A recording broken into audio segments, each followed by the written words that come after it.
Yes, yes, yes, ladies and gentlemen, CHRS coming to you live and direct with no stress. And this time, we got ourselves a combination vlog right here. See, you guys know me for being someone that, grew up in the hip hop community and, always bigged up to graffiti. We actually had Graffiti Views episode 1 come out around last month, you know what I'm saying? And we're gonna have part 2 coming up next month, but don't worry, this is actually a special edition to this. See right here, what I want to do right now is I want to go ahead and talk about a game called Maortal Kombat.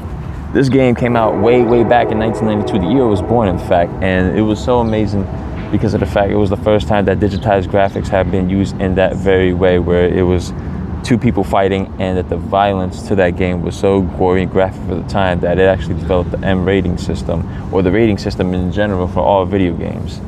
And of course, we know it was created to go ahead and compete with Street Fighter 2, which was famous at the time. But a fun fact that you may not know is that, well, maybe you probably do now because, it's been documented for years, but it was originally supposed to be a fighting game that started Jean-Claude Van Damme based off his character from Bloodsport.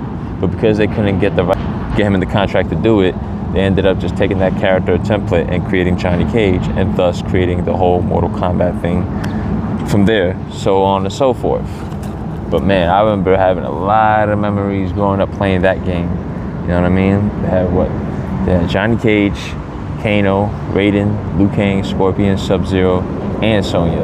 And of course, the secret character Reptile. But yeah, man, legendary game, legendary fighting game. One of the greatest innovative fighting games of all time. I mean, Mortal Kombat's still going strong. We're going to be talking about a couple more of those very soon. You know what I'm saying? Shout out to everybody that did this piece right here. Shout out to Sub-Zero.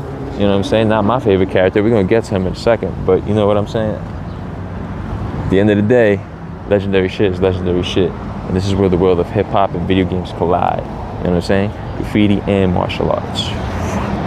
What you think about that, man? Huh?